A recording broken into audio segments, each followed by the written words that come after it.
And welcome to the Construction Intern Development Program. In this short video, I'm going to explain what will happen during the 3 months of summer. I think this video is going to be very beneficial both to the engineering supervisors and to the students as well. So the Construction Intern Development Program is similar to an internship, however, it has some key differences. So in this program, students or interns will work as engineers in the company for 3 months.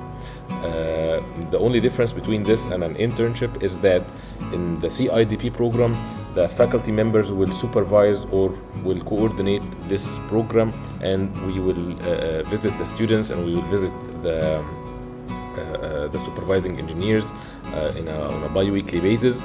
So to ensure that this really is a beneficial program, both actually to the students and also to the company. So in this program, students will actually add value to the company. They will receive training. However, they will also add this value based on the knowledge that they received in their education. This program will run in June, July, and August. So the key pillars of this program is the intern and the supervisor. The supervisor of the intern will be an engineer or a manager from the company. Let's say, for example, that the intern will work in the planning department, or in the tendering department, or in the site supervision quality department.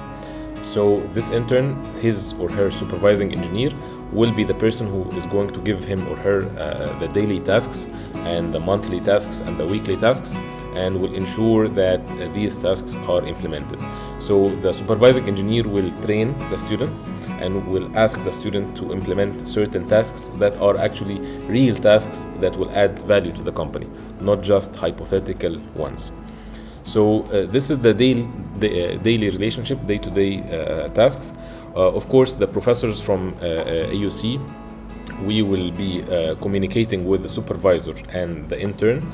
We will visit the intern at the construction site or at the head office of the company, wherever they are working. So the intern could be working at the site or in the company itself and the head office. We as professors, we will pay visits to the intern and the supervisor and ask them about everything. Is everything running smoothly? Anything that you need us to do? All of these things we will give. We will even take feedback from the supervisor about the intern and so on. Also, another key member is the company coordinator. So this could be the coordinator from the company who will manage or who will coordinate everything. And of course, we will all have the contact information from one another. So the company coordinator could be, for example, the HR representative or the internship program director or something from that, or the internship program coordinator or something like this. So how is the program assessed? So we have 3 main assessment methods that are going to be used next to one another. So the first one is the weekly logbooks, and this is filled actually by the students. The second one is the monthly supervisor evaluation, where the supervisor will evaluate the students. And the third method is the monthly presentations, where the professors will evaluate the students. So for the first one, the weekly logbooks. In this logbook, the student will fill their sheets. So let's say that, for example, this is a sample. The student will write their name here. And for example, in week number 1, Sunday, let's say from 9 in the morning to 10 in the morning, which is 1 hour, they received, for example, received a training on how to write something, some sort of a report or something like this. And this activity type could be either receiving training or shadowing or practicing. Okay, so this, for example, is receiving training. So from 10 a.m., for example, to 12 p.m., which is 2 hours. Okay, the intern could write that, okay, that I developed a report about something in the company, or developed a schedule. Let's say that they are working in a planning department. We updated some durations in the schedule, which is an activity that is practicing, which is implementing or adding value to the company. So this activity would have been done by another engineer. So this is an actual activity for the intern.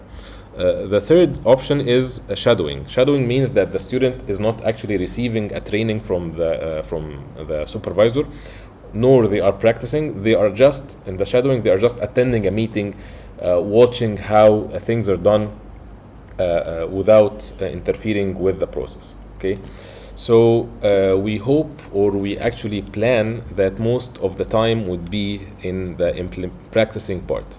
If we go back to the presentation here, we see that this is our target. We are targeting to have about 60% of the intern time implementing, not less than 60%, and the other 40% between receiving training and shadowing. Of course, we understand that in the beginning week or two, the dose of the receiving training and the shadowing will be a little bit larger than 40%. They might be 60%, and the implementing part will be small, because they are still getting used to the company, getting used to the documentation part of the company, getting used to how things are done. So we understand that in the first few weeks, the implementing part will be small, but the shadowing and receiving part will be, receiving training will be a little bit larger than 40%.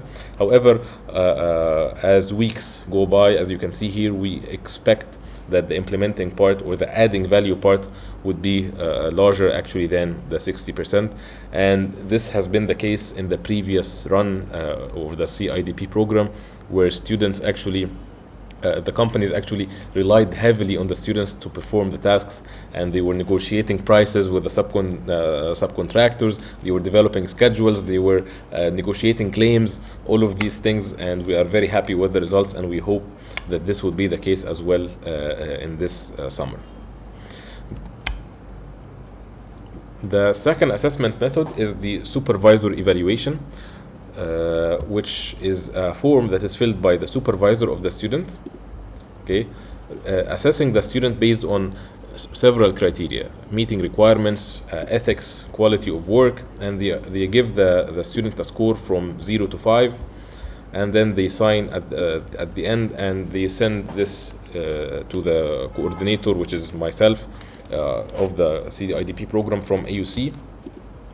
And the supervisor does this on a monthly basis, okay, which is different from the logbook. Okay, the logbook is filled by the student on a weekly basis, and the supervisor just signs at the end and makes sure that this actually has taken place. On the other hand, the monthly evaluation takes place by the supervisor, not by the student. Okay. The third mean of assessment is the monthly presentations. So students will come to the university once every month. Of course, the supervising engineers are welcome to attend. They present their work, they present their experience during that month. So the students from the different companies, they watch and they analyze and they review every other's work, and it's a very great learning experience for everyone. To end, I wish you a successful run for the CIDP, and if you have any questions, please let me know. I will have my contact information with the company coordinator, and of course we are going to see each other many times during that summer. If you have any questions, please do not hesitate to let me know, and see you later.